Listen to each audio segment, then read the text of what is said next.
काकडा अखंड चालू ठेवायचा आहे आणि तो प्रत्येकाने आपापल्या घरी तो सातत्यानं चालू ठेवणं गरजेचं आहे. जीवनामध्ये जन्माला आल्यानंतर माणसानं कुठंतरी आपल्या मानसिक समाधानासाठी कुठंतरी देवाची भक्ती करणं गरजेचं आहे. आणि देवाची भक्तीमध्येच माणसाला मानसिक समाधान भेटू शकतं. अन्यथा बाकीच्या संसारातील किंवा प्रपंचातील या गोष्टीमधून माणसाला सुखाची प्राप्ती मिळणार नाहीये. जर मनुष्याला सुखाची प्राप्ती करून घ्यायची असेल तर मनुष्याने कुठेतरी मानसिक शांती मिळवण्यासाठी विविध मार्गांनी भगवंताकडे जाण्याचा प्रयत्न करायचा असतो. त्यामध्येच हा एक मार्ग आहे काकड आरतीचा, की आपल्या या परिसरामध्ये असणारं पांडुरंग विठ्ठल रुक्मिणीचं मंदिर, या मंदिरामध्ये नियमित चाललेला या ठिकाणी गुरुवारचं भजन असते. एकादशीचा काकडा असतोय. गेली 3 वर्ष आपण पूर्ण झालेले त्या काकड आरतीला. आणि या माध्यमातून आपण काकडामध्ये एवढे रमलेलो आहोत की जेणेकरून एक महिनाभर काकडा झाल्यानंतर असं वाटतंय की हा काकडा कधी संपूच नाही. दररोज या काकड्याला यावंसं वाटतंय. याचं कारण असं आहे की यामधलं या मंदिरामध्ये असणारं पावित्र्य या नामचिंतनानं वाढत चाललेलं आहे. जेवढं या ठिकाणी मंदिरामध्ये नामचिंतन जास्त घडेल तेवढी ही जागा पवित्र होत असते. आणि एकदा पवित्र झाल्यानंतर त्या जागेमध्ये आल्यानंतर जे समाधान आहे ना, ते समाधान आपल्याला जास्त भेटत असते. आपल्याला घरामध्ये समाधान नाही भेटणार, परंतु मंदिरामध्ये आले की समाधान भेटत असते. का तर घरामध्ये पावित्र्य निर्माण करण्यासारखी साधना झालेली नसते आणि मंदिरामध्ये समाधान निर्माण करण्याकरता साधना भरपूर झालेली असते. संत जन येत असतात, त्यांच्या पदस्पर्शाने ही जागा पवित्र झालेली असते. नामचिंतनानेही या जागेला महत्त्व आलेलं असतं. आणि यामुळे आपल्या जीवनामध्ये समाधानाची प्राप्ती जर करून घ्यायची असेल, सुखाची प्राप्ती करून घ्यायची असेल तर अशा साधनेची गरज आहे की ज्या साधनेमुळे आपल्याला मानसिक समाधान भेटेल. त्यामध्ये हे काकड आरतीचं एक साधन आहे. आपण महिनाभर काकड आरती केलेली आहे. 3 गोष्टी तुमच्या पुढे मी प्रथम मांडणार आहे. देव, देश आणि धर्म. देव हा प्रत्येक जण मानणारच आहे, मानावाच लागेल. कारण देवाचं अस्तित्व असेल तरच आपण आहोत, अन्यथा नाही. देवच नाही मानणारा या समाजामध्ये मनुष्य अजून मी तर पाहिलं नाही, किंवा जरी असेल तर तो नास्तिक समजावा लागेल. जो देव समजतच नाही, जो मानतच नाही, त्याला मी नास्तिक समजतो. का तर जो देव आपण मानतो त्याचं चैतन्य प्रत्येकाच्या शरीरामध्ये आहे. ते चैतन्यमध्येच देव आहे हे जो मानतो ना, तो देवाचं अस्तित्व 100% मानणार. परंतु जो ते अस्तित्व मानत नाहीये आणि जो एक मदमस्तक धुंदमध्ये होऊन ज्या ठिकाणी जीवन जगत असतो, त्याला देवाचं महात्म्य कळणार नाही. म्हणून प्रत्येक जीवानं देवाचं अस्तित्व मानणं गरजेचं आहे. आणि देव आहे हे मानलंच पाहिजे. कारण चाले हे शरीर कोणाची असत्ते, कोण बोलवितो शिवाय आपल्याला कोण बोलवत नाहीये. किंवा सर्वाघटी राम देहादेही एक, सूर्यप्रकाशक सहस्त्ररश्मी. अशा प्रकारे त्या देवाचं अस्तित्व प्रत्येकाच्या शरीरामध्ये आहे. म्हणूनच आपण चालतो, बोलतो, बघतो, ऐकतो. हे सगळी क्रिया आपण त्याचं अस्तित्व आपल्या शरीरामध्ये आहे म्हणून करतो. जर त्याचं अस्तित्व संपलं तर तुम्हालाही माहित आहे त्या शरीराचं काय करतात. त्याला चौघांचं खांदा लागतो. म्हणजे त्या शरीराला जर हे सगळं करण्याची ताकद ज्या शक्तीकडून मिळते त्याचं नाव आहे देव. म्हणून देवाचं अस्तित्व मानणं गरजेचं आहे. देव हा मुद्दा संपलेला आहे. आता देशाबद्दल विचार करायला गेलं तर या देशामध्ये अनेक लोक राहत असतात आणि प्रत्येकाच्या हृदयामध्ये देव आहे. मग तो देश जर सांभाळायचा असेल तर या ठिकाणी संस्कृती जपणं गरजेचं आहे. आणि जर संस्कृती जपायचं असेल तर संस्कृती सांगणारी माणसं जन्माला येणं गरजेचं आहे. आणि ती माणसं भारत देशामध्ये, महाराष्ट्रामध्ये अतिशय भरपूर प्रमाणात जन्माला आलेले आहेत. त्यामध्येच बरेच संत आहेत. कारण एक प्रमाणच आहे. आपण दररोज काकड्यामध्ये म्हणतो पवित्र तो देश, पवित्र ते कुळ, पावन तो देश, जेथे हरीचे दास जन्म घेतली. म्हणजे हे कुळ, ज्याचं कुळ पवित्र आहे, ज्याचा देश पवित्र आहे, अशा ठिकाणी भगवंताचं अस्तित्व सांगण्यासाठी बरेच हरिदास जन्म घेत असतात. आणि ते हरिदास या भारतभूमीमध्ये, महाराष्ट्रामध्ये अतिशय जुन्या काळापासून आलेले आहेत. आता ही वारकरी संप्रदाय परंपरा कधीपासून आलेली आहे, हा काकडा कधीपासून चालू झाला हे पहिलं समजलं पाहिजे नाही. तशी वारकरी संप्रदायाची परंपरा ही आदिनाथ शंकरापासून आहे. म्हणून आपण अभंगामध्ये हरिपाठामध्ये आदिनाथ गुरु सकळशिदा, मच्छिंद्रदयाचा मच्छिंद्र आणि बोध गोरक्षासी केला, गोरक्षवला गहिनी प्रसादे निवृत्ती दातार, ज्ञानदेवा सार.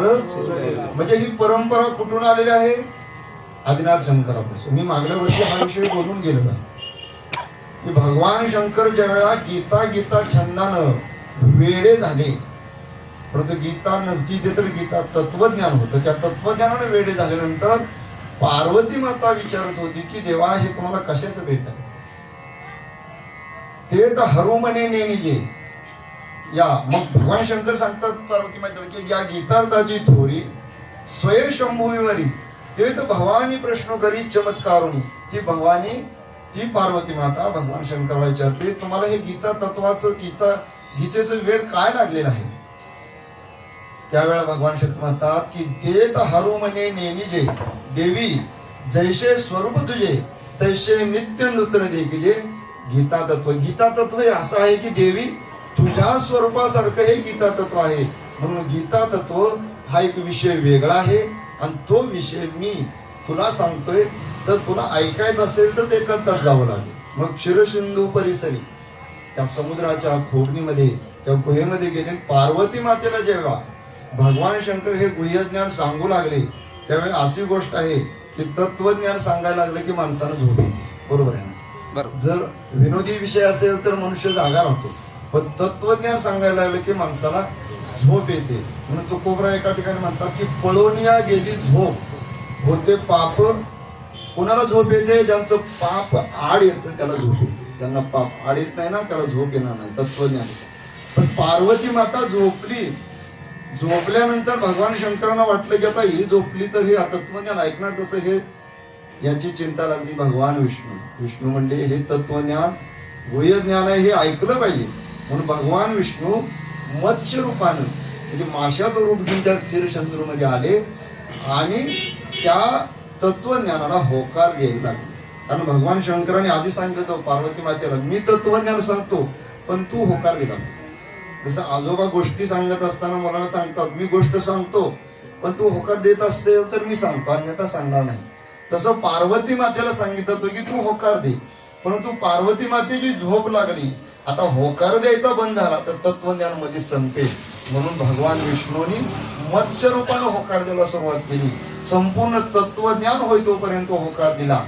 भगवान शंकरांनी डोळे उघडले, पाहता तो पार्वती माता झोपलेली आहे. मग हे तत्वज्ञान ऐकलं कोणी? त्यावेळेला भगवान विष्णू क्षीरसिंधूमधून वर आले, सांगितलं प्रभू हे तत्वज्ञान मी सांगितले. बरं आता हे तत्वज्ञान तुम्ही सांगितले परंतु तुम्हाला हे ऐकण्याची बुद्धी झाली वेगळ्या वृत्तीमध्ये. तुम्ही पाण्यामध्ये माशाच्या रूपाने आला पण तुम्हाला हे तत्वज्ञान रुजणार नाही, तर तुम्हाला अवतार घ्यावा लागेल. मग आदिनाथ गुरु सरकार मच्छिंद्रदयाचा भगवान शंकराचे शिष्य मच्छिंद्रनाथ झाले. आणि मग जी परंपरा चालत चालत मच्छिंद्रनाथे बोध गोरक्षला आणि गहिनी प्रसादे निवृत्तीनाथाला त्र्यंबकेश्वराच्या तीर्थयात्रेला जाताना गुहेमध्ये गेले. सगळे भावंडाची फाटाफूट झाल्यानंतर त्याला ते ज्ञान मिळालं निवृत्तीनाथाला, ते गहिनीनाथांनी दिलं. आणि ते ज्ञान पुन्हा पुढे चालू ठेवायचं असेल तर मग ते कोणाकोणाला दिलं पाहिजे. म्हणून मग ज्ञानेश्वर महाराजांनी ते ज्ञान निवृत्तीनाथांच्याकडून घेतलं. ही अशी परंपरा वारकरी संप्रदायाची आहे. बाकीच्या धर्माबद्दल बघायला गेलं तर आपल्याला त्यांची परंपरा जर तुम्ही विचारली तर तुम्हाला एवढी जुनी परंपरा त्यांच्याकडे सापडणार नाही. हिंदू धर्मामध्ये फक्त एवढी परंपरा आहे की जुनी परंपरा ही अखंड चालत आहे. आता ज्ञानेश्वर महाराजांचा काळ कधी होता आपल्याला थोडा विचार करणं गरजेचं आहे. आता किती साल चाललंय? 2024. ज्ञानेश्वर महाराज कोणत्या सालात होते? 12 बरोबर आहे ना. त्याचा जन्म कधी झाला ज्ञानेश्वर महाराजांचा? 1196 ला. 1196 ला जन्म झाला म्हणजे ज्ञानेश्वर महाराजांचं आयुष्य 22व्या वर्षी समाधी घेतली. म्हणजे 1212 ला ज्ञानेश्वरी सांगितली. म्हणजे 12 आणि 4 16 म्हणजे 16व्या वर्षी ज्ञानेश्वरी सांगितली. म्हणजे 16व्या वर्षी ज्ञानेश्वर महाराजांनी ज्ञानेश्वरी सांगितली. आणि हे ज्ञान सांगितल्यानंतर ज्ञानेश्वर महाराज म्हणजे मला आता समाधी घ्यायची इच्छा झाली, परंतु तिन्ही भावण्यासाठी पुन्हा 2-2 वर्षे यांना थांबावं लागलं. म्हणून 1200 या ठिकाणी 1216 नंतर 6 22व्या वर्षी ज्ञानेश्वर महाराजांनी समाधी घेतली. आता 1200 काळामध्ये बरेच संत होऊन गेले. त्यामध्ये संत पाहायला गेले तर आपल्या दुसऱ्या मालिकेमध्ये सगळ्या संतांचं वर्णन आहे की नाही. दुसऱ्या मालिकेमध्ये काय सांगितलं येतं? त्या ठिकाणी उच्च नीच काही तिष्ठे भावभक्त दासी पुत्र कन्या दैत्यागृहलक्ष्मी शर्मरंगू लागे रोहिदासा संख्या, हे सगळे संतांचं वर्णन दिले. मग त्या कालावधी नसणारे संत कोण कोण होते? नामदेवराय होते, तुकोबराय होते, पुन्हा जनाबाई होती, सावतो महाराज होते, गोरोबा काका होते. म्हणजे 1200च्या काळामध्ये हे संत होते. आणि आधी संत असल्यामुळे त्यांच्या सानिध्यातून मग भगवंताचा काकडा त्यावेळेला चालू झाला असं आमचं मत. म्हणजे 1212 साली. याच्या अगोदर भगवंताचा काकडा होता का? होता, परंतु आरती होती.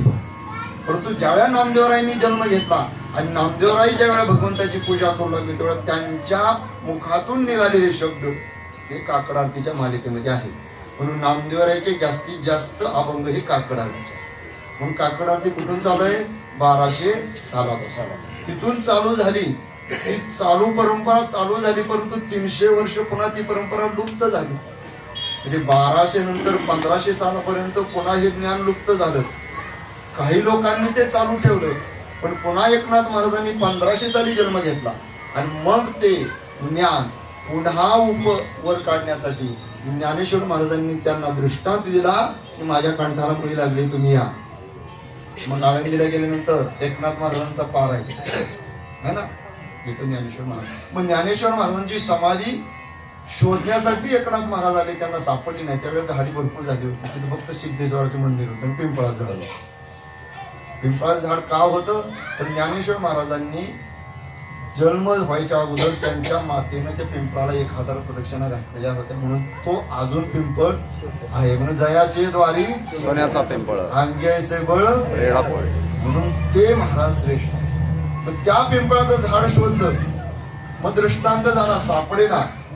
मग नंदी होता पुढं, दृष्टांतात सांगितलं नंदीला बाजूला सारा, खालची सण बाजूला घ्या आणि खाली या.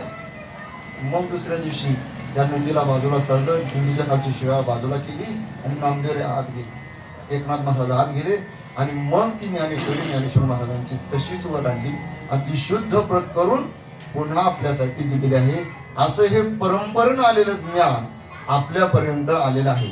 भगवान श्रीकृष्णाने अर्जुनाला सांगितलेली गीता ही श्लोक स्वरूपात होती, परंतु तीच गीता ज्ञानेश्वर महाराजांनी छोट्या छोट्या ओवी रूपाने आपल्याला आणून दिलेली आहे. पण तेवढंही ज्ञान आपल्याला वाचायला कंटाळा येत असतो, आपण ते सुद्धा वाचत नाही. म्हणून दररोज ज्ञानेश्वरी वाचावी, ज्ञानेश्वरी पहावी, ज्ञानेश्वरी पंढरी महाराज. म्हणून ज्ञानेश्वरी एक तरी ओवी दररोज वाचावी, एक तरी राहू द्या. नुसती ज्ञानेश्वरी दर्शन घेतलं तरी चालेल, परंतु ते ज्ञान पुढे जर चालवायचं असेल तर हे ज्ञान आपण असं चालवलं पाहिजे. आता आपण काकड आरती कशी चालू झाली हे आपण पाहूया. आता ही काकड आरती सुसूत्रपणा येण्यासाठी, कुठेतरी एक निर्माण येण्यासाठी आणि मार्ग चांगला निर्माण होण्यासाठी हैबत बाबांनी ज्यावेळेला ज्ञानेश्वर महाराजांची पालखी चालू केली त्यावेळेला दिंडीमध्ये चालणाऱ्या वारकऱ्यांच्यासाठी कुठेतरी एक सुसूत्रपणा यावा, त्यांनी काय म्हणावं हे कळलं पाहिजे.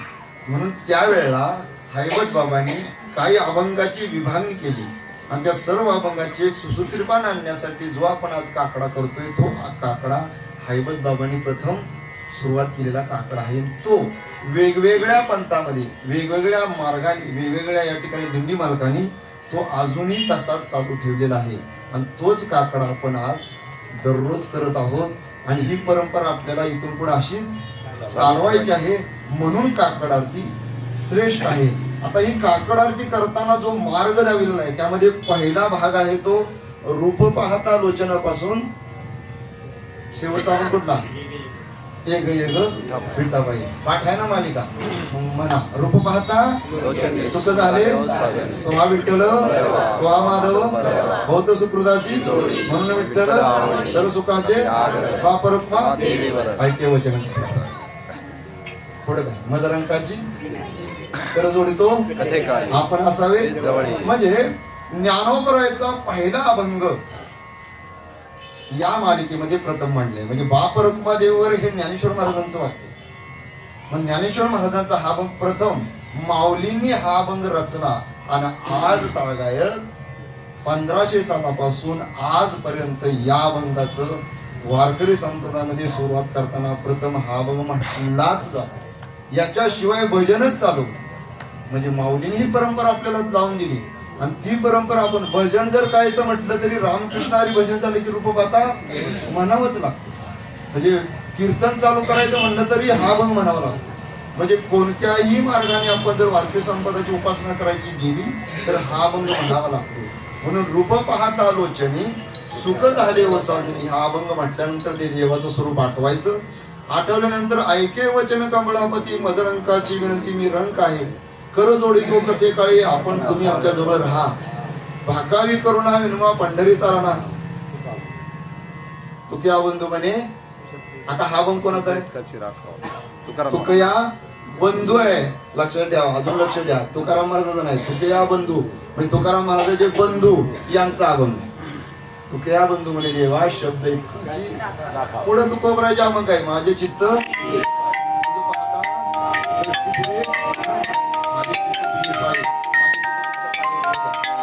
मग पुढे देवाचं वर्णन करून देवाला बोलवून घेतलं. आता आल्यानंतर देव समोर राहिले. आता देवाकडून जर आपल्याला ज्ञान घ्यायचं असेल तर मग देवाची स्तुती करावी लागेल. मग देवाने काय काय कामं केली सांगावी लागेल. मग दुसऱ्या मालिकेमध्ये देवाने काय काय केले बघा.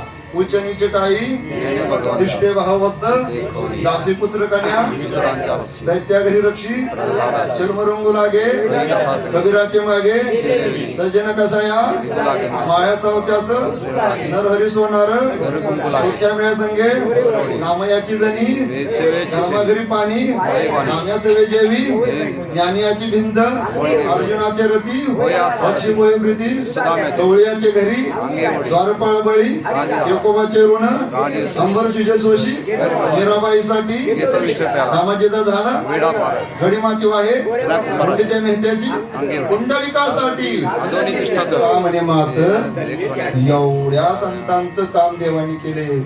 मग ते आपण सांगायचं देवा तुम्ही एवढ्यांच्यासाठी गेला मग माझ्यासाठी काय विषय तुम्ही या बर का मी तुमची उपासना करतो. मग पुन्हा भक्तीचं वर्णन केलं श्रवणी कीर्तने सनकादिकचा मग 9 भक्तीची वर्णन सांगितलंय आणि पुन्हा सांगितलंय देवा मी ज्या कुळामध्ये जन्म घेतो त्या कुळामध्ये हरिदास आहेत आणि त्या हरिदासाच्या पोटी माझा जन्म झाला म्हणून पवित्र ते कुळ जेथे हरीचे दास कर्म धर्म त्यांचा झाला त्यांचे मी पावन आणि पुन्हा सांगतात बहुताविळ ऋषिकेश राजा देवा तुम्ही राहा आणि मग संतांचं वर्णन करता पुण्यवंत देता अशा संतांचं मी चिंतन करतो त्याच्या व्यतिरिक्त माझी वाचा दुसऱ्यांचं नाव घेणार नाही. निघे माझी महालाभ म्हणून तुका म्हणे पापे जाती संताची म्हणून तिथं भजन असतं ज्ञानबा तुकाराम म्हणजे कसं आहे बघा त्या अभंगाला बरोबर संतांचं वर्णन केल्यानंतर संतांचंच भजन झालं पाहिजे म्हणून ज्ञानोबा तुकाराम. आता कोण म्हणता इथं ज्ञानोबा तुकाराम सांगितले तरी कळलं ना तुम्हाला हे सगळं संतांचं भजन केलं संतांचं वर्णन केलं म्हणून ज्ञानोबा. आता तिसरी मालिका झाली पुढे मग देवाचं पुन्हा वर्णन. देवा आता मी तुमच्या समोर आहे तुमचं स्वरूप काय सुंदर आहे सुंदर ते उभे विटेवरी कर्कटावरी ठेवलं मग त्याचं सुंदर रूप पहा डोळ्यात साठवा सदा माझे डोळे रुक्माईच्या पती. तुमचं रूप काय आहे? राजश सुकुमार मदनाचा पुतळा रवी शशी कळा. हो, आवडे हे रूप पाहता लोचन जनी दृष्टी लागो. जेणे माझ्या मना पाहता श्रीमुख डोळ्याची भूक. येणे मुखे तुझे त्याची मज प्रेम नको ब्रह्मज्ञान मी भक्त तू देव ऐसे. असं भाववर्णन आहे. त्या अभंगात तुम्ही शिरला का नाही आणि त्यामध्ये गुंग झाला का नाही, तुम्हाला काय आठवणार नाही. पुढचा अभंग कसा येईल आणि त्यात काय वर्णन देवाचं केलंय हे ज्यावेळेला तुमच्या पुढे लक्ष देतं ना त्यावेळेला तुमची समाधी लागणार. म्हणून भजन करताना डोळे झाकून करायचे म्हणजे आपोआप समाधी लागते. आपण इकडे तिकडे बघतो त्यामध्ये अभंग विसरते आणि ते काय म्हणायचं ते विसरते. पुस्तक बघून बघून काय सुद्धा आपल्याला म्हणता येईल. शेवटी तुकोबरान सांगतात की नको ब्रह्मज्ञान आत्मस्थिती भाव. भगवंता मला ब्रह्मज्ञान नकोय, कारण ज्ञानी भक्त तुझ्याजवळ जास्त राहणार नाही. भोळा वारकरी तुला आवडतो म्हणून भोळ्या भावाची सेवा देवाला आवडते. ज्ञानी लोकांचं काय होतं, त्याच्याकडे ज्ञान झालं की त्याला अहंकार निर्माण होतो. म्हणून ज्ञान जास्त नसावं, आपलं वारकऱ्यासारखं भोळं राहावं. म्हणून वारकरी भोळाच होतो. ज्ञान मा तो कारण चालतंय, इटूबा म्हणतो काय बी म्हणतो, परंतु त्याचे जे भाव असतो ना शुद्ध असतो. नको ब्रह्मज्ञान मी भक्त तू देवैस करी. मग मला तुम्ही दावे रूप मज देवदे चरणावरी माता पाहिने श्रीमुख जिवे लिंबोलन तरी ना. म्हणून आपण दररोज देवाची दृष्टी काढतो. तुला कोणाची दृष्ट होणं हे जिवे लिंबोलन तरे पुसता सांगेन बैसोन एकांत. तुम्ही जर मला विचारलं तर आपण दोघे एका ठिकाणी बसून आपण एका ठिकाणी चर्चा करू. तू का म्हणे या ठिकाणी, तू का म्हणे पुस्तक सांगेन ही तू बैसून एकांत. देवा तू का म्हणे अशी नडायुष्य माझे अभ्यंतर. देवा तुम्ही या आणि या ठिकाणी माझ्या रंगामध्ये रंगून जा आणि मग विठ्ठोबा माझं भजन करायचं आणि मग काकडा तुझ्यावर आलं का. असा सिक्वेन्स असतो आणि या सिक्वेन्स आपण या मार्गाने आपण काकडा ती केली की आपल्याला कळत नाही वेळ किती झालेला. लक्षात ठेवा याच मालिका दिंडीमध्ये म्हणताना अख्खा दिवस जरी म्हटल्याच्या आधीमध्ये तरी आम्हाला वेळ पुरत एवढं दंग होऊन म्हणायचं असतं. एका एका अभंगामध्ये म्हणायचं असतात एक भाग आहे. तर त्या काकड आरतीमध्ये सुरुवात करताना सुद्धा देवाचंच पहिल्यांदा स्तुतिगुणगान गायले. उठा उठा चिंता दिनजनांची हे धावणी या देवा. पंढरपूर जे सुंदर मनोहर गोमाटी दोन्ही कर ठेवणी कटी भेटीसाठी तिष्ठत असे. किरीट कुंडले मग देवाचं स्वरूप आठवायचं. त्या अभंगामध्ये देवाचं स्वरूप सांगितले. किरीट कुंडले श्रीमुखती सुंदर गळा वैजयंती डुलत हार निर्मित सुरेख मूर्ती सगुण कंठी कौस्तुभ एका केशर उटी मळमळा गळी बुक्का भाई पितांबर कसला कटी अक्षय चरण सकळ सौंदर्याची भेटी हृदय संपुष्टी. तुम्हाला काय आवडतं? अतिप्रिय आवडे तुळशी बुक्का तैशीची प्रीती करी भोळ्या भाविक आणि भोळा आहे. म्हणून देवाला काय आवडतं? तुळशीचा बुक्का आवडतो, तुळशीचं पान आवडतं. काय जास्त मोठी हार काय लागत नाही देवाला.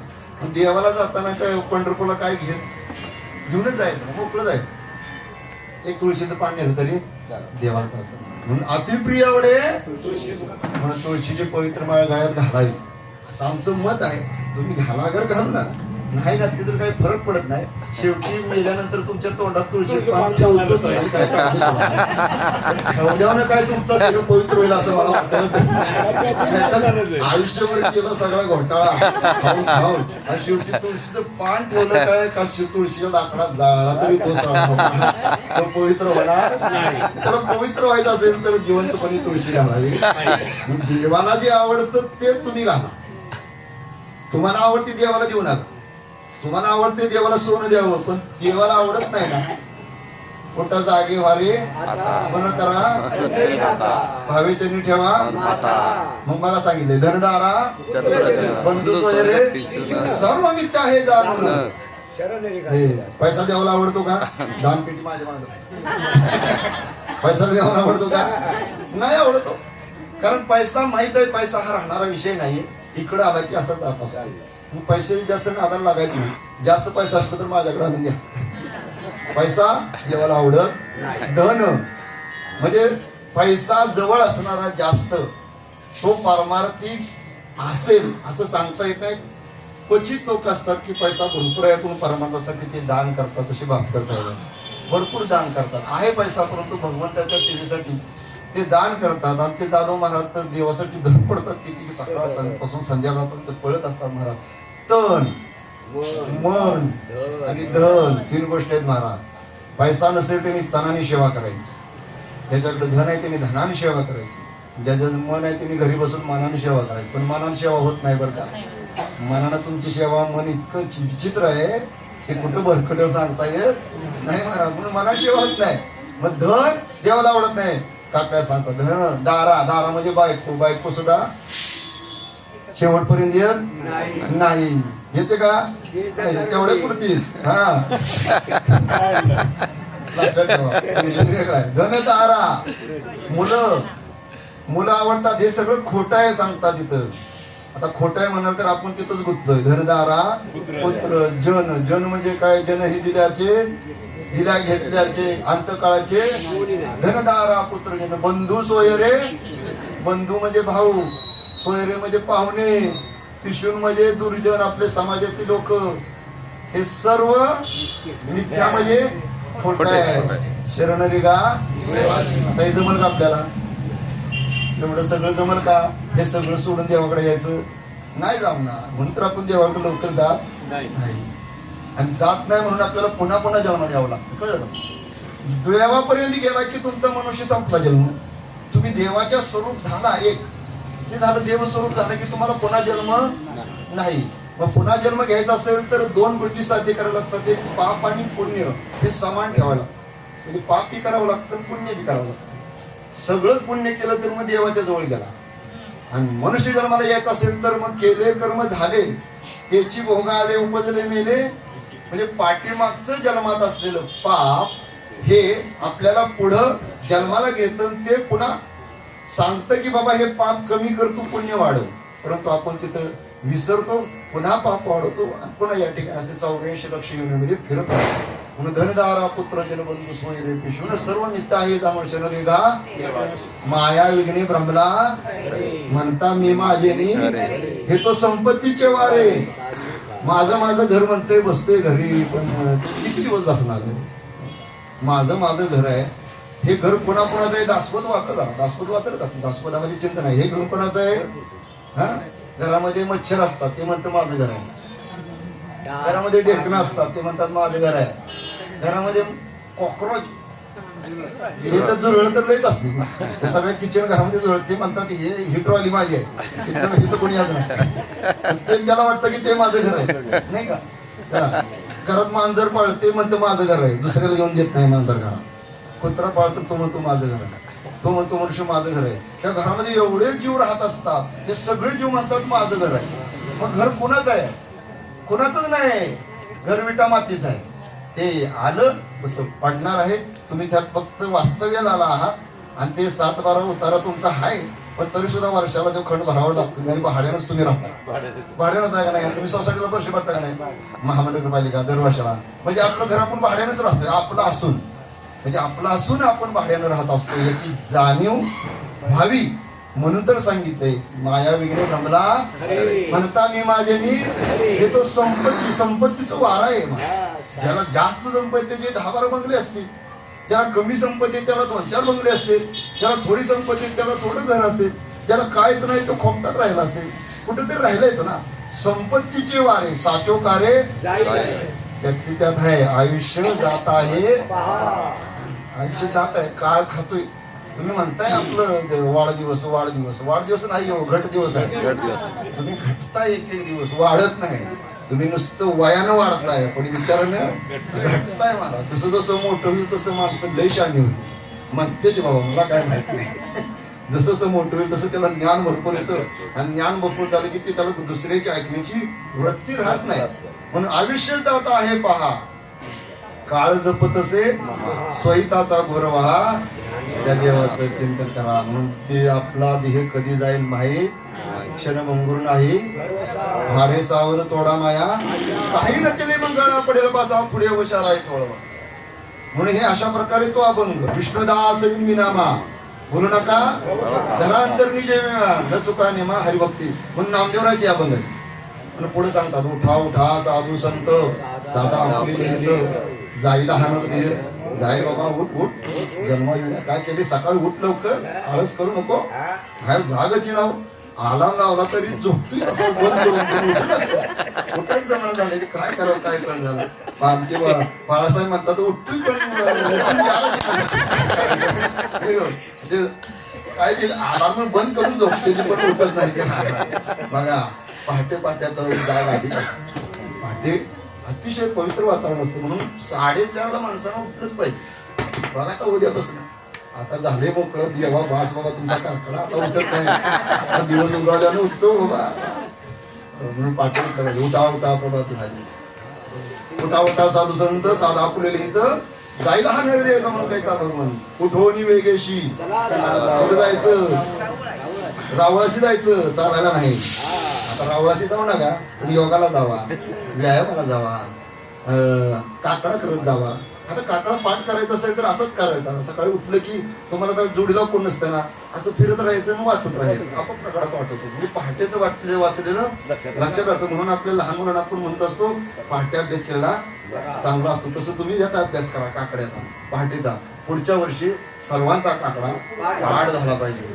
ह्या वर्षी कोणाकोणाचा झाला काय मला माहित नाही निकम साहेब आले की त्यांचा झालाय का नाही मला माहित नाही पण झालाय पहिली मालिका तरी पाठ झाली असेल असं मला वाटतंय परीक्षा घ्यायचे पण बघू आता उठवणी वेगळीशी चला जाऊ रावळाची जळतील पातकाच्या राशी काकडाची उठवणी पाटे तर पाव बाळटे चरणतयाचे वमटे अमृतदृष्टी जागे करा रुक्मिणी वारा हाय का नाही पाठ देवा आहे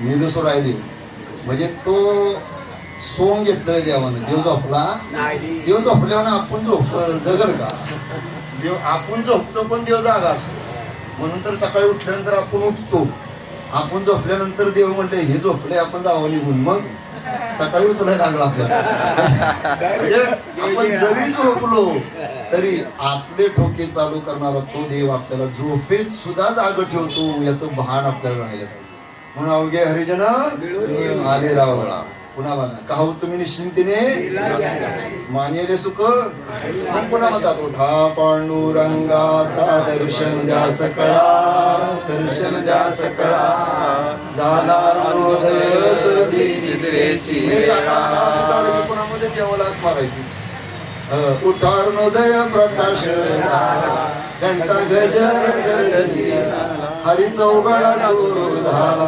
काकडा आरती समयाचा वैष्णव सगळे लोक येतात महाद्वारी वैष्णव जन सभा मंडपी कीर्तन घोष मृदंग टाळ विनय सुरस आनंदे गाते हरीचे दास उल्हास करूया मग त्यासाठी काय करायचं चंद्रभागे प्रातस्नानाची आता येतील आपले भटी देवा लवकर येणार ती तुम्ही जागवा लवकर उठा उठा ऐसे विनवी रुक्मिणी सांगते देवाला देवा उठा उठा जागोबा सगळे भक्त येऊन बसले ते बाहेर काकड आरती ओरडते काका तुमचा काठी तुम्ही झोपलाय कसं उठा उठा हो मग देवाला जागा करता मग देव जागे होता मग जागे झाल्यानंतर मग देव सगळ्या भक्तजनांना आनंद होतो उठा सकळ जन आनंदले मुनी जन मग जय जयकार असा जय जयकार करायचा जय जयकार करायचा मग राहायचं आणि काकड चालू करायचं मग काय भक्तीच्या पोटी काकड ज्योती पंचप्राण दिवे भावे त्यामध्ये कनकाच्या पलीकडे उजळून आहे तपे कीर्तीवरती तिसरा रंग आहे संत संताधिक संत एक चौथा रंग आहे पाचवा सहस्त्र दिवे आहे सातवा कुठला आहे लाजलेगे अवताराच्या रशी आणि मग तुझी अवताराच्या रशी तो हा उपयोग शंख चक्र करा म्हणजे देवाला बघितला देखीला देखीला देवाचा देव विकला संदेह मग तो देव आपण डोळ्याने पाहिला म्हणून तुझे निळी कोटी चंद्रप्रकाशे, कमल नयन हासे वदन हासे. ते हसलं रूप पाहिलं ना, आणि मग देवाचे रूप पाहिल्यानंतर या ठिकाणी भक्ताला आनंद होतो. उड्या मारतात देव म्हणून आपण उड्या मारतो. विठाला विठाला विठाला विठाला विठाला, त्यासाठी उड्या मारायचे असते. आणि काकडा उभं राहूनच करायचा असतो. पण आता आपल्याला माहित नाही लोकांना उभं राहून 2-2 तास कसं उभं राहायचं. उभं राहून काकडा असतो मला विनय कसा नाचत असतो प्रत्येक नावावर. देवाला अगदी आनंद वाटतो. आपण बसून काकडा करतो त्यामुळे झोपलेलाही कळत नाही. काय कुठं काय की माणसं म्हणतात मागे पुस्तकं दिसायला झाले, पुढे गेलं की मागे येते, पुढे गेलं वाटतं आपल्याला काकडा सापडला झालाय. अजून सापडत तिसरं वर्ष झाले मग सापडलाय. पुढल्या वर्षी हा वा वा पहिली दुसरी तिसरी झाली. हा पुढे तिसरी झाली आता बालवाडीत डायरेक्ट 20 मिनिट बसवले. आपण पुढे जायचं एकदम. पुढच्या वर्षी असं तयारी झाली पाहिजे काकड्याची की आम्ही नुसतं बसणार, तुम्हीच म्हणायला काकडा. हा बोर्डाची परीक्षा आहे पुढल्या वर्षी. अतिशय सुंदर. फक्त पुढल्या वर्षी काय करा, काकडावरती चालू करताना मंदिरात लाईटिंग करा मस्त पाहिजे. असं आनंद वाटतं पाहिजे, आनंदी वातावरण झालं पाहिजे. मंदिरात लाईटिंग पाहिजे. दररोज आपल्याला काय करायचे तुम्हाला सांगतो. चातुर्मासामध्ये 4 महिने देव निद्रावस्थेत असतात. कधी असतात? ज्यावेळेला पंढरपूरला पंढरीची वारी पोचते एकादशीच्या द्वादशी दिवशी देव झोपतात, म्हणजे विश्रांती घेतात. मित्रांनंतर चातुर्मास तिथून चालू झाला. तो चातुर्मास आत्ताच्या एकादशीच्या द्वादशीला संपतो. बरोबर आहे. तो संपतो म्हणजे त्यावेळेला देव निद्रिस्त असतात. म्हणजे जगाचा कारभार कोण बघतं? कोणाकडे असतं? कोणा दिलंय का हे चालवायला? कोणाला दिलं? हे चालवायला भगवान शंकरांच्या दिलं. मग भगवान शंकर हा जगाचे रहाट चालवत असतात. मग द्वादशीला हे तरी संपलं, देव जागे झाले. मग त्रिपुरारी पौर्णिमेला म्हणजे आज या भगवान शंकराच्याकडून कारभार हातातला माघारी घ्यायचा आणि विष्णूच्या हातात द्यायचा. आणि मग पुन्हा या ठिकाणी पहिल्या पद्धतीने वर्ष संपायचं. असं वर्षानुवर्ष चालत आले. मग 4 महिने देवाला विश्रांती असते. आपल्याला विश्रांती आहे का? तुम्ही विश्रांती झोपचीच घ्या, कामाची काय घेऊ नका, काम करा पण देवाचं. अशा प्रकारे तो भगवंताचा काकडा पूर्ण झाल्यानंतर मग तो देव आपल्याला दिसतो. मग या ठिकाणी पूजेचे आपण पुढे योगिया दुर्लभ तो देखला सागरी, पाहता पाहता मनान पुरे. देवा तू योग्याला दुर्लभ आहे. योग्याला देव जवळ लवकर घेत पण भक्ताला जवळ घेतल्याशिवाय राहत. भक्ता राखे दुर्जना. योग्याला जवळ घेऊन काय करायचं? तो मुळातच ज्ञानी आहे. एका आईला 2 मुलं आहेत, एक छोटा आहे आणि एक मोठा आहे. मग काळजी कोणाची असते? छोट्याची. मोठ्याला तुझा अंदाज आलाय, तुझं तू खा, तुझी काळजी करणार नाही. पण तरी सुद्धा मग लहान मुलाचीच आई काळजी घेते का नाही? तसं भक्त हा लहान होऊन देवाकडे गेला पाहिजे, ज्ञानी होऊन गेला नाही पाहिजे. जरी ज्ञान झालं तर त्याला अहंकार आला नाही. परंतु ज्ञानेशेजारी अहंकार येतोच.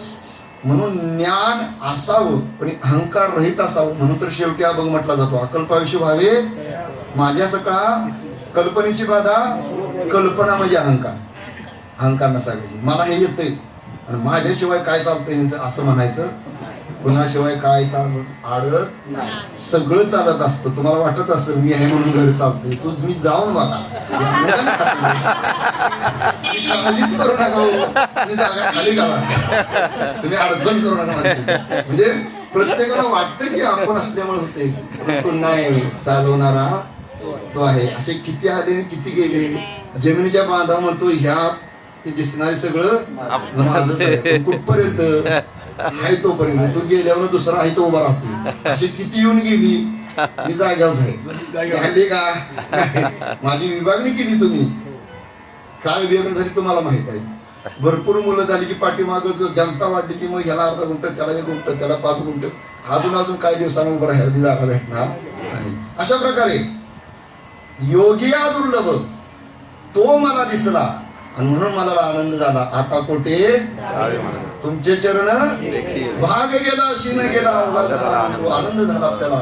आणि अशा आनंदामध्ये नाचल्यानंतर पुन्हा भगवंताचं भजन करायचं. पुन्हा पूजेचे अभंग आहे. ज्ञानियांचा गुरु म्हणते ज्ञानदेव तो महायसे. इथं या ठिकाणी काही अभंग असे मांडले आहेत की ज्ञानियांचा गुरु राजा महाराव आणि जयाची द्वारी हे तुकोबरायांनी ज्ञानेश्वर महाराजांनी जो धरणेकरी पाठवला होता त्याची पार्श्वभूमी लक्षात ठेवा. एक साधक ज्ञानेश्वर महाराजांच्या समाधीपाशी मला ज्ञान भेटावं म्हणून तिथं साधना करू लागला.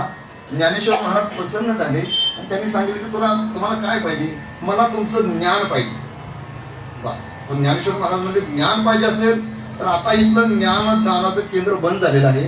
ते ज्ञानदानाचं केंद्र देहूला चालू आहे. तुम्ही तिकडे जावा. मग तो साधक देहूला गेला आणि देहूला गेल्यानंतर तुकाराम महाराजांना म्हणला ज्ञानेश्वर महाराजांनी मला तुमच्याकडे पाठलंय, मला ज्ञान द्या.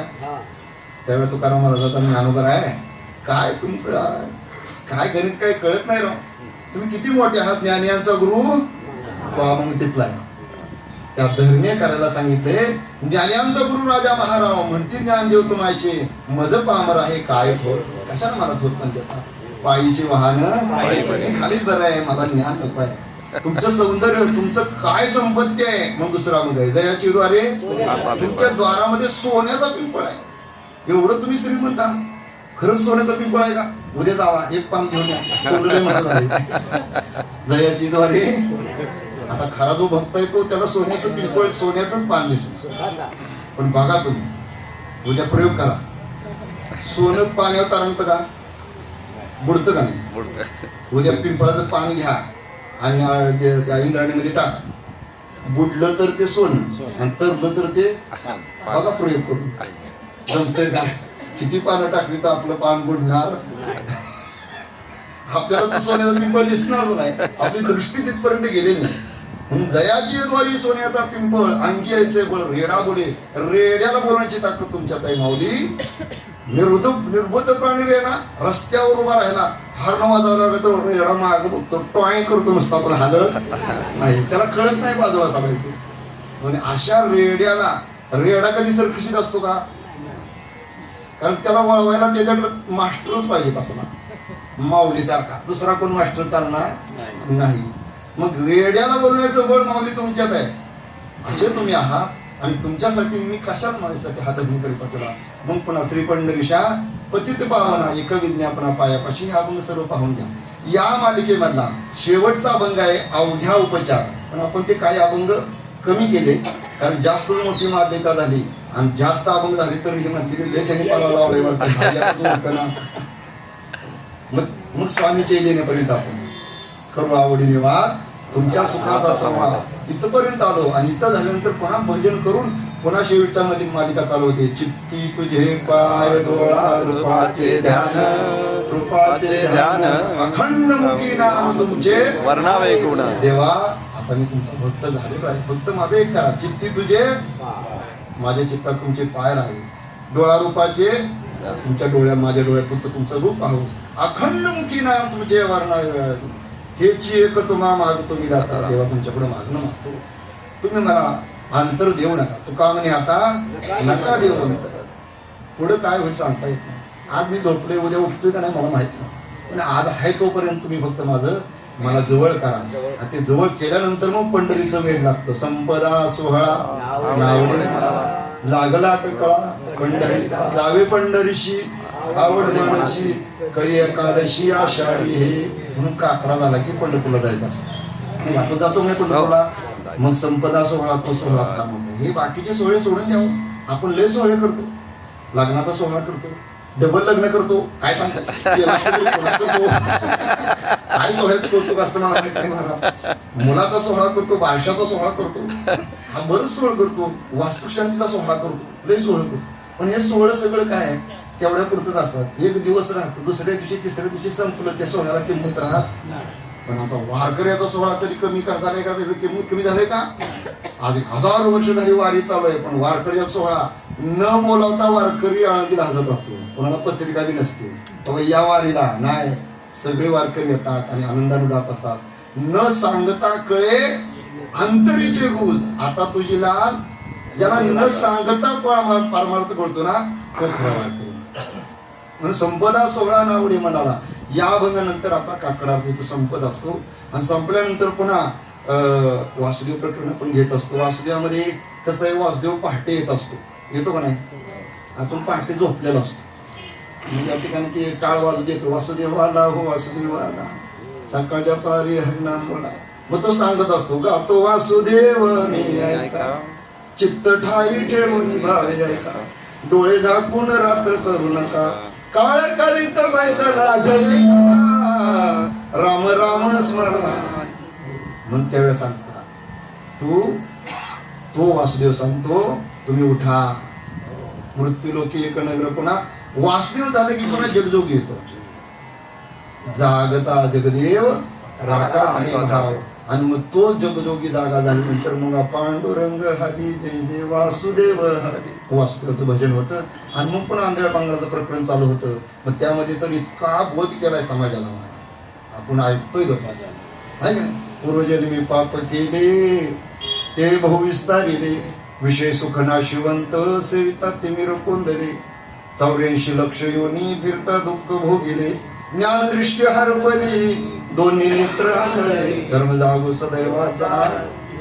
पुढे ऐका, माता पिता बंधू बहिणी कोणी नपोवतीने, कोण येणार नाही आपल्या बरोबर, लक्षात ठेवा. माता पिता बंधू बहिणी तिथपर्यंत येते, एकदा काळी लावली की मागायला कोण जास्त. माता पिता बंधू बहिणी कोणी नपोवतीने मानी, इष्ट मित्र सज्जन सख्या इतर जवळ जोवर चळण गा. जो तुमच्याकडे पैसा आहे, जवळ धन आहे, तोपर्यंत हे सगळी जवळ असतील. तुमचा पैसा संपला की तुमच्या जवळ कोणी आहे, इष्ट मित्र सज्जन सखे हे तो सुखाची मांडणी. तुम्हाला एकट्याला भोग भोगायला लागते. एकला मी दुःख भोगी. मग कुंभपाकचं असं किती मोठे आहे तुम्हाला माहित नाही. तुम्ही दासबोध वाचा किंवा ज्ञानेश्वर वाचा, किती त्रास आहे पहा, भयंकर त्रास दिला जातो. एकला मी दुःख भोगी कुंभपाकचं येथे कोणी सोडविना, हे कोण तुम्हाला सोडवणार नाही. म्हणून गुरु करा, इथे कोणी सोडवी नका सद्गुरु वाचून. कोण येत नसतं. संसार दुःख मूळ चौकडे इंगळ. काय संसार सुख आहे? मी मागल्या वर्षी सांगितलं होतं, बरंच दुःख आहे. सायकलीचं उदाहरण दिलं होतं का नाही? तसं दुःख भरपूर असतं, भरपूर आहे संसारामध्ये. संसारामध्ये भरपूर दुःख आहे. संसार दुःखाचं मूळच आहे. पण आपण केल्याशिवाय संसार दुःख मूळ चौकडे इंगळ. चटक बसले तरी तिथनं हालत नाही, हाड केलं तरी हालत नाही, बाहेर म्हणलं तरी हालत नाही, ओटाईत म्हणलं तरी हालत नाही, तिथं चिकटून बसतो. संसार दुःखाचं मूळ आहे, परंतु तिथंच सुख आहे असं त्यांना वाटते, असे माऊली म्हणतात. मी सांगतो, संसार दुःखामुळे चौकडे विश्रांती नाही कुठे, रात्रंदिवस त्रास होतो. फर्स्ट करते, सेकंड करते, थर्ड करते, मध्ये पळते, पण घरी आलं की कसा खाली बाजूने एवढा आणि काय बसलो का, म्हणजे घरी आलं की आपल्याला सुट्टी आहे का, तुम्ही भ्रष्ट करा, सेकंड करणे, थर्ड घाला, तुमचं कामच आहे. आम्हाला काय सांगायचं, हे बी पुढं ते बी पुढं. आता जरा पुढे पिढी वाढलेली आहे. पहिल्यासारख्या महिला राहिल्या, ते नवरा कंट्रोल शेतातून काम करून आला की त्याला आराम देणं गरजेचं आहे. परंतु तसं आता नाही. त्यांचा 50% भाग झाला आहे, तुम्ही 50% कधी कमी होणार आता. त्यामुळे काय, त्यांचं राज्य येणार आहे, असू द्या, माईचं राज्य चालणार आहे. संसार दुःखामुळे चौकडे इंगळ विश्रांती नाही कोठे, रात्रंदिवस त्यामुळे काम क्रोध लोभ शोनी पाठी लागले. ओढाळ, ओढाळ म्हणजे काय, आपल्या पाठीमाग लागले. कवना आम्ही शरण जाऊ, दृष्टी देईल निर्मळ. अशा प्रकारे कृष्णांजन एक वेळा डोळा घालिता तिमिर दुःख गेले, पिटले भ्रांती श्रीगुरु निवृत्ती राय, मार्ग दाविला विठ्ठलाचा दयाळ. म्हणून माऊली सांगतात की बाबा तुम्ही हे सगळं सोडू नका, परंतु हे खरंच परमार्थ करा. उगाच मुका होणार, मग पुन्हा मुका असतो नाही का. मुका झालो वाचायची, जीवाला चावली खायची तेवढी कळते. त्यामध्ये दुग्ध, घृत, शर्करा, पक्वाना तीन सांगते. दुग्ध मध्ये दुधाचे पदार्थ, घृत म्हणजे या ठिकाणी शक्करचे पदार्थ, घृत शर्करा या ठिकाणी अशा प्रकारे चमचमीचे पदार्थ खावा. निंदीने घरी आले की म्हणतो काय केलं, निंदीने उपान्ना. उपान्ना म्हणजे त्या निंदा केली, जे आवडत नाही ते नाही, मला आवडत नाही म्हणून मुका झालो. साधू संतांची निंदा करायची नाही. सांगतात केला तर मुख व्हाल. साधू संतांची निंदा केली, हरिभक्ताची स्तुती नाही, त्याने वाचा पंगू झाली. एका जणांनी भैरवी होऊन आला, मग पण बाहेरा झालो या जगी, बाहेरा झालो. नाही ऐकले, हरिकीर्तन नाही केले पुराण, नाही वेदशास्त्र, गर्भी बाहेर झालो त्या मुनी नाही का. पुढे जातो, माता माऊली आईन हाक मारली ते जात नाही, तिथंच उई करून जातो घरात, पण आत नाही. आईन हाक मारली की तेवढं बाहेर पडत. माता माऊली पाचारिता, शब्द नाही दिला. म्हातारपणी आई जर त्याला बोलत असेल तर जरूर भेटायला जाणार. तिची इच्छा काय असते, पैसा नको तुला, त्याला फक्त काय असते की या ठिकाणी तुम्ही भेटायला यावं, आणि भेटायला आल्यानंतर आपली फक्त चौकशी करावी. अशा प्रकारे बहिर होऊ नका, मुख होऊ नका. आणि मग ह्या दोन गोष्टी झाल्यानंतर मग गवळणीकडे भाग फिरत असतो. म्हणून आपण गवळणीमध्ये दंग होतो आणि देवाच्या आनंदामध्ये नाचून उपसंहाराकडे जाऊन मग आपला काकडा संपत असतो. अशा प्रकारे काकडीची मालिका आपल्या आयुष्यामध्ये आपण इथून पुढे अशीच चालू ठेवावी, अशी भगवंताची प्रार्थना करूया. आणि पुढच्या वर्षी अतिशय उत्साहानं हा काकड आरती आपण चालू करायचा आहे. असं समजू नका काकड आरती संपली दर एकादशीला हाय बर का. या दर एकादश लक्षात ठेवा, माहित नसती तारीख नसती माहिती एकादशी. आपल्याला तर मराठी महिना माहित नाही, ते चैत्र, त्यामध्ये 15 तिथ्या येत्या, प्रतिपदा, द्वितीया, तृतीया, चतुर्थी, कुणाला माहित असत. एकादश आलेली कळत नाही, खाऊन झालेली म्हणतो आज एकादश आलेली, जेवढं की म्हणतो एकादश झालेली. बघायचं तुम्ही एकादशीची तिथी माहित पाहिजे. पण दर एकादशीला म्हणजे महिन्यातून 2 वेळा काकडा इथं असतो. त्यावेळेला बहुसंख्येने या, म्हणजे या ठिकाणी तुमच्या काकडा पाठ होईल. आणि त्याच दिवशी संध्याकाळी हरिपाठी असतो, हरिपाठाला या, म्हणजे आपल्याला दोन्ही बाजूनं काकडाही समजेल, हरिपाठी समजेल. आणि जर भजनाची आवड असेल तर भजनाला या. म्हणजे या तिन्ही गोष्टी या मंदिरामध्ये सतत चालू आहेत. आणि हे जे आनंदाचं वातावरण आहे हे आपल्याला असंच अखंड चालू ठेवायचे आहे. यासाठी भगवंताला प्रार्थना आहे, या इंद्रलोकातल्या माता भगिनींना असंच भविष्यामध्ये जास्तीत जास्त चांगलं आयुष्य मिळावं, जास्तीत जास्त भरपूर संपत्ती मिळावी, असं या ठिकाणी परमार्थाकडे वळण्याचं वृत्ती निर्माण व्हावी. आणि झालेलीच आहे, कारण मुळातच ते इंद्रलोकात आहे, इंद्राचं वगैरे आहे, त्यामुळे तिथं कशाचं काय कमी नाही, नाद करायचं नाही इंद्रलोकात. असं आहे त्यांचं काम. गंधर्व नगरीत शेजारी आहे, गंधर्व बी आहेत आणि इंद्रलोक बी आहेत, म्हणजे सगळे नगर अशी भरलेले आहेत. आता सगळेच यात येतील असं नाही, पण ज्याला आवड आहे त्यांनी देण्याचा प्रयत्न करा. ह्या मंदिराचं पावित्र्य आपण राखूया आणि असंच अखंड भगवंताची सेवा करूया. झालेली सेवा माऊलीच्या मी अर्पण करतो. झालेली सेवा माझे गुरुवारी पुंडलिक महाराज मिळकर, बंडा महाराज कराडकर यांच्या चरणी सेवा अर्पण करतो. तुम्ही सर्व माता भगिनी संत सज्जन हो, तुमच्या चरणावर माझी सेवा मी अर्पण करतो. जे काय चांगलं असेल ते घ्या, वाईट असेल ते माझी मला परत करा. कारण मी जे बोललो हे काय माझ्या पदाचं भांडवल आहे, धन्याचा हा माल मी तो हा माल, माझ्या पदाचं भांडवल नाहीच, हे फक्त आहे हे तुमच्याकडे मांडण्याचं निमित्तानं काम केलेलं आहे. म्हणून बोलिले लेकुरे वेडी वाकुडे करा क्षमा अपराध महाराज तुम्ही शिकत, तुम्ही मला क्षमा करावी असं या ठिकाणी शेवटी विनंती करून आरती आरती आरती होईल होईल होईल होईल. अशा प्रकारे की भगवंताच्या नामचिन्हामध्ये सर्वांनी राहावं अशी माझी विनंती आहे. आपली ओळख तशी कमीच आहे, आता 2 वर्षापूर्वी झालेली ओळख आहे आपल्या नगरीमध्ये, पण असं वाटत नाही, पण असं वाटतं की तुम्ही इथलाच आहे आणि तुमच्यामध्ये एवढा मिसळलेला आहे की तुमचं प्रेम अतिशय प्रेम, अतिशय भरपूर प्रेम आपण दिलेलं आहात. आणि असंच प्रेम असंच आपण अखंड ठेवूया आणि आपल्या आयुष्यामध्ये परमार्थाचा आनंद लुटूया. कारण परमार्थिक आनंद हा फार मोठा आनंद असतो. बाकीच्या आनंदामध्ये काही मर्यादा असतात, परंतु परमार्थिक आनंद हा कधीही न संपणार आहे. माझं विटे ऐशे सुख नोहे भक्ती रस, म्हणजे हा विटणारा आनंद नाही.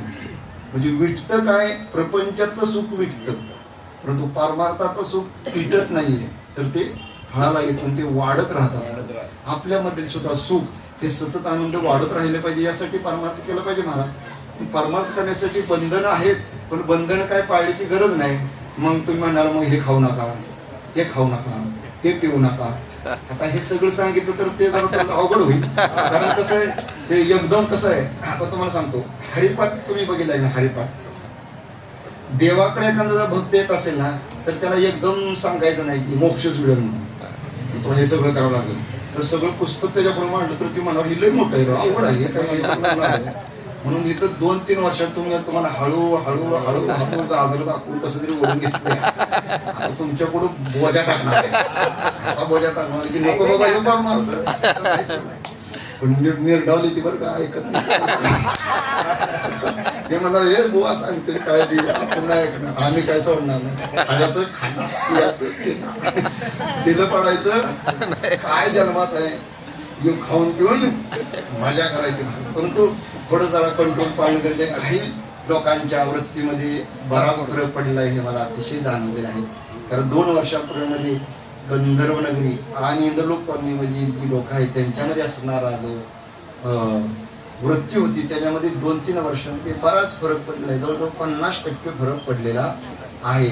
जसं भजन गुरुवारी आहे तर कळते की काय खाऊन जाऊ नये, बाबा खाल्लंय काकड्याला जाऊ नाही, तेवढं तरी जाण झाली आहे की बाबा. पण लक्षात ठेवा, देवाच्या देवळात येताना तो आहार कमीत कमी 36 तास खाल्ला नाही पाहिजे, याची जरा थोडी जबाबदारी ठेवायची. म्हणजे तुम्हाला जर काकड्याला किंवा एकादशीला यायचं असेल तर त्याच्या अगोदर 36 तास तुम्ही मांसाहार खाल्ला नाही पाहिजे. 72 तास 76 का 76 3 दिवस 12-36 आणि 3 दिवस 3 दिवस म्हणजे 3 दिवस या ठिकाणी आपल्याला ते, कारण तो आहार आपल्या शरीरामध्ये 72 तास राहत असतो. शरीराला त्याचा काय उपयोग होत नाही, ते आहे तसं पुन्हा रिटर्न जातं मागायला. परंतु ते शरीराला काही उपयोग होत नाही त्याचा ना. हे काय जिभेची चोचला आहे, इथंच फक्त इथून आत गेलं की एकाच राहतं, त्यामुळे त्यांना काय त्याला कळत नाही. जिभेची चोच असं मीठ कमी आहे, चटणीच कमी आहे, भाजी हीच कमी आहे, म्हणजे आपल्या जिभेची चोच राहते. म्हणून आहार खात असताना थोडं कंट्रोल करा. मी म्हणत नाही एकदम सोडून द्या. म्हणून हरिपाठामध्ये पहिल्यांदा ज्ञानेश्वर महाराज म्हणतात हे लोक इकडे लवकर येणार नाहीत, म्हणून त्यांना पहिल्यांदा लाभू दाखवला. देवाचे द्वारी एक क्षणभर यावं तुम्ही, तुम्हाला मोक्ष देतो. अरे बाबा, एका क्षणासाठी मोक्ष मिळते म्हणजे लोक इकडे आली की पळत पळत, आणि मग देवाच्या दारात येऊन उभी राहिली, मग या ठिकाणी हरिपाठ करू लागली. पण शेवटच्या अभंगात मग माऊली सांगतात, काय सांगतात, सर्व सुख बडी रिकामा अर्ध घडी, एक क्षण सुद्धा रिकामा राहू नको. म्हणजे पहिले सांगतात की क्षणभर ये, आणि पुन्हा म्हणतात की रिकामा अर्ध घडी राहू नको. अशा प्रकारे देवाकडे येणारा भक्त येतो सुरुवातीला, आपण त्याला या ठिकाणी कुठंतरी आज दाखवून त्याला आणावं लागतं, आणि आणल्यानंतर त्याच्या वृत्तीत फरक झाला की तो देवाचाच होतो. अशा प्रकारे आपण सर्व देवस्वरूप व्हावे असं या ठिकाणी चिंतन मांडून मी या ठिकाणी माझ्या सेवेला विराम देतो. कुंडली श्री ज्ञानदेव तुकाराम पंढरीनाथ भगवान की जय, माऊली ज्ञानेश्वर महाराज की जय, जगद्गुरु श्री संत तुकाराम महाराज की जय.